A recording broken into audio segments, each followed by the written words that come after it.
waxee rek. ñu taxawoo ci cas Idrissa Seck certes am na ñu dugg ci gouvernement bi am ñu génn mais cas Idrissa Seck dafa nekk benn cas bu particulier ñu bëri ñu ci wax yow noo gisee cas Idrissa Seck parce que moom il a tenté de se justifier dafa jàpp ne rek dafa ñëw pour secourir le peuple sénégalais par rapport ak Covid beeg yooyu noonu est-ce que da nga jàpp ne loolu ay wax yow tegul fenn la. waaw man gëmuma ko li tax gëmuma ko mooy.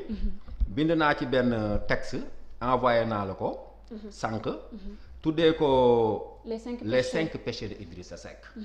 xam nga Idrissa Seck moom ci boppam dégg naa Moustapha Diakhaté di ko nettali. nee na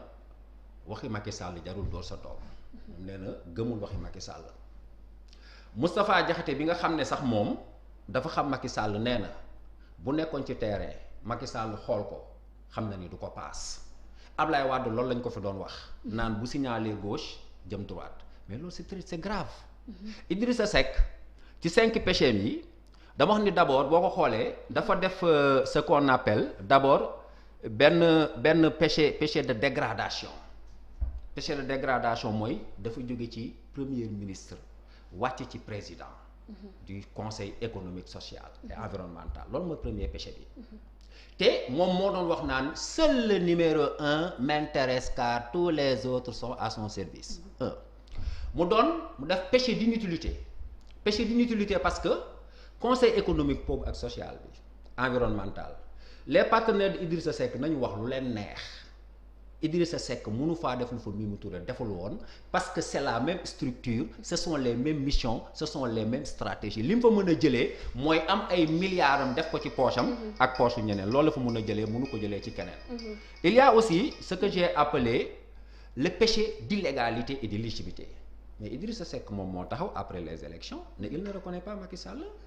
Or c'est ce même président de la République Macky Sall bi mu doon taxaw ne gëmu ko. Il est illégal parce que dafa sàcc élection yi mais c'est la main ou la plume de ce président Macky Sall qui vient de signer son propre décret mu def aussi ce qu'on appelle un péché de waxeet évidemment yàgg na ci réew mi mais la politique ne peut pas être séparée de la morale damay dégg Ngouda Mboup le grand constitutionnaliste muy wax ne même quand on regarde du côté de Dieu on cherche le droit mais aussi la morale Idrissa Seck taxaw na benn wax ne fas yéeneetuma am kilifa ci politique benn tey am na kilifa yu bëri sax. mais est-ce que professeur mu ñu ko nangul ne fekkee Sénégal moo soxla ko parce que ñëpp xam ne fu mu toll nii le pays est en crise économique par rapport ak Covid-19 bi est-ce que loolu mënuñ ko nangul aussi. mais moo tax ma ne la man du ma ko nangul parce que mooy péché d'inutilité bi su fekkoon tey dañ ko jox un ministère de l'éducation nationale. wala de la santé wala beneen ministère wala ñu jox ko président de la république dafay am la légitimité am les moyens de servir mais en tant que président du CCE tout ce qu'il peut faire c'est faire des rapports et des recommandations à un président de la république amul benn njëriñ foofu te mënu ko changer lu mu fa changer rek dafa neex Macky Sall donc loolu bu ko waxee station bi mu toog tey bokkul ak station primatoriale ba mu doon wax nga xam ne foofu mënoon na am ay décret parce que moo doon coordonné mais il y a déjà le ministère de l'environnement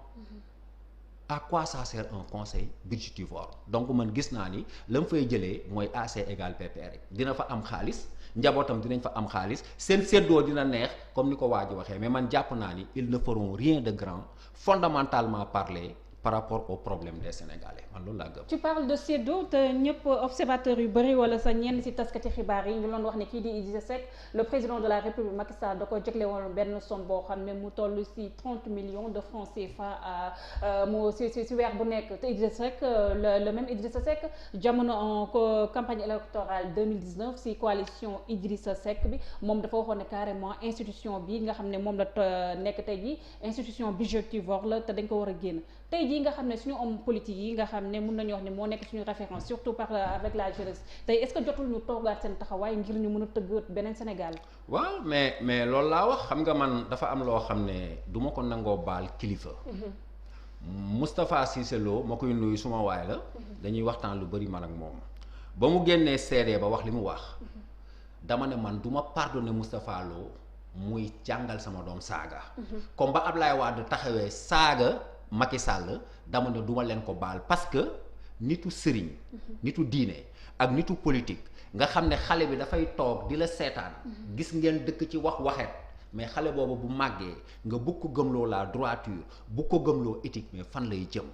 ñun sénégalais yi ñoo war a mën a toogaat aujourd'hui tànnaat suñuy dirigeant parce que am na benn waay bu ko doon wax mu ne le 5e président du Sénégal il est quelque part dans les rues du Sénégal en train de regarder ce qui se passe et je dis souvent aux Sénégalais Macky Sall lan moo tax mu ñemee def li mu def lépp il a lu l'histoire gis na ni Ablaye Wade def na fi lu ne lu ko neex def na ko fi mais aujourd'hui tey y a des gens qui veulent que le fils de Ablaye Wade revienne au pouvoir y a des gens qui étaient prêts bu Ablaye Wade bëggoon nekk président de la République ñu woteel ko Abdou Diouf def na fi lu ne weng mais amoon na ay temps ñu naan ñun sax dañuy regretter Abdou Diouf mais Macky Sall bu gisee ni li Cheikh Bamba Dièye doon bind ci livre bi nous sommes un peuple fan fenkat fan sàcckat ñi nga xam ne nii ñoom ñoo fi nekk di luubal réew mi di def lu leen neex bu ñu paree du ñu tëdd kaso duñ leen def dara dañ leen di vénérer mais Macky Sall aussi daf naan kon sénégalais c'est un pays qui aime ses bourreaux c'est la lecture qu'il a fait de l'histoire nouveau schéma politique bi nga xam ne Macky Sall teg na ko avec l'entrée de Idrissa Seck ak kii di Oumar Sarr est-ce que mën nañ see gis aussi beneen lecture par rapport ak retrouvailles famille libérale parce que noonu loolu la Abdoulaye Wade tëggoon mais faire du Wade sans Wade mais mënuñu def man je suis pas wadiste je suis foncièrement contre Abdoulaye Wade par la personne damay waxtaan ak Doudou Wade que je salue au passage démb parce que suma xarit la dafa may woon ñu wax lu bëri ma ne ko fii ma toog nii su Ablaye Wade doon génn léegi jaar ci mbedd PA yi damay daw seetaani ko parce que c'est l'homme c'est l'intellectuel c'est le proviseur c'est l'économiste que je regarde mais son comportement ses idées je suis pas libéral je déteste le libéralisme parce que man le libéralisme mooy ñi ëpp doole nañu ŋaang di lekk ñi amul doole loolu moom moo ci nekk mais aujourd'hui on ne peut pas regrouper famille libérale parce que Ablaye Wade il est le libéralisme incarné au Sénégal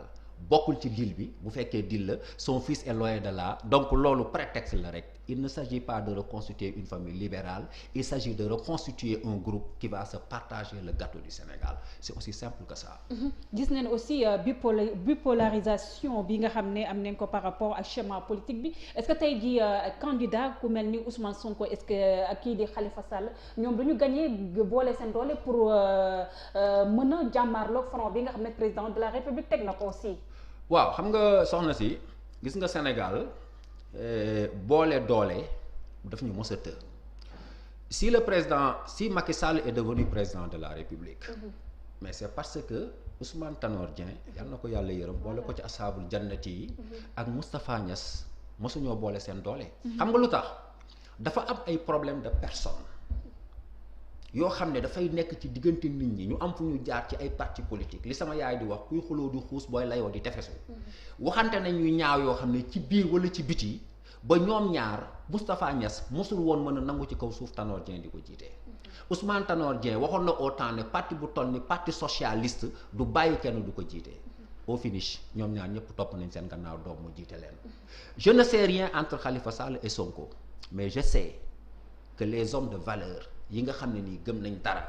am éthique politique sénégalais yi gëm leen am nañ intérêt ñu dajaloo mais la question fondamentale est-ce que réellement Sénégal am na ku ko gëm est-ce que lii yëpp du